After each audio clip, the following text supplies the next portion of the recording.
Hi viewers, இன்னைக்கு நம்ம காரக்குழம்பு series தான் பார்க்க போறோம்.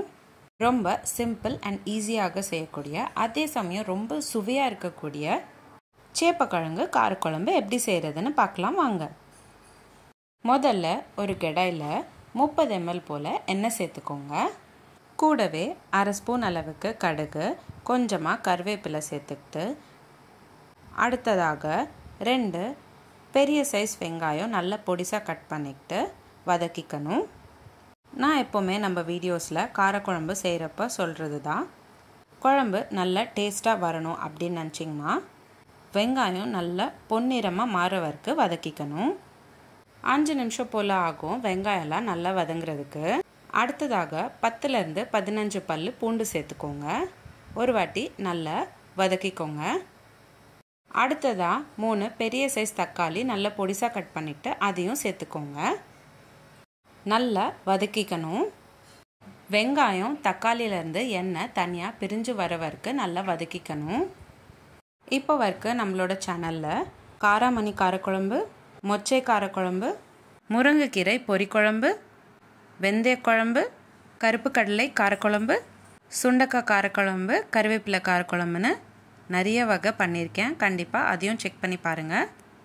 அடுத்ததாக 1.5 ஸ்பூன் அளவுக்கு சாம்பார் தூள், 1 ஸ்பூன் அளவுக்கு உப்பு, இந்த ரெண்டுத்தையும் சேர்த்து நல்லா கலந்து விட்டுக்கோங்க.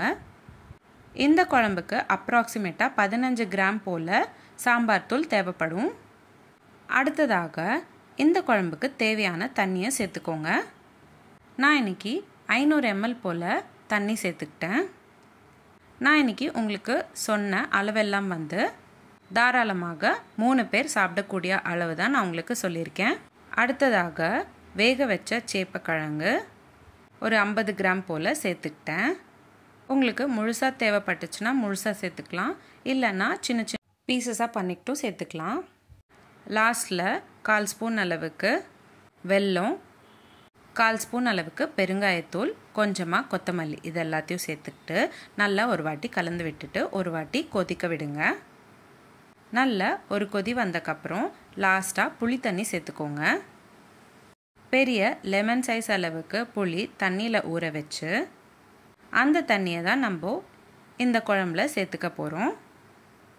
புளி தண்ணி நல்லா ஸ்ட்ரெயின் பண்ணிவிட்டு அதுக்கப்புறமா குழம்புல சேர்த்துக்கோங்க. நல்லா ஒரு வாட்டி கலந்து விட்டுட்டு ஒரு கொதி வர வரைக்கும் கொதிக்க விடுங்க.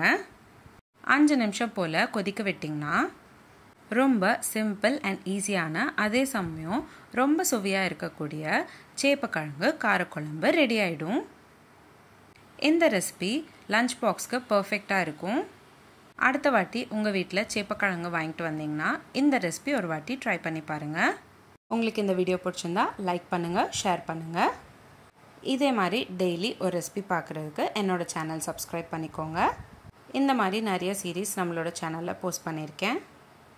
Healthy pasta series, healthy breakfast series, healthy lunch box ideas, kids lunch box ideas, kootu series, kuzhambu series, rasam series, chutney series, தயிர் pachadi series, Andhra pachadi series, healthy starter series, healthy milk shake series, healthy laddu series, sweet series, no oil no boil series, சாதம் series, no onion no garlic series, gluten free recipes, இந்த மாதிரி நிறைய series நம்மளோட சேனலில் post பண்ணியிருக்கோம்.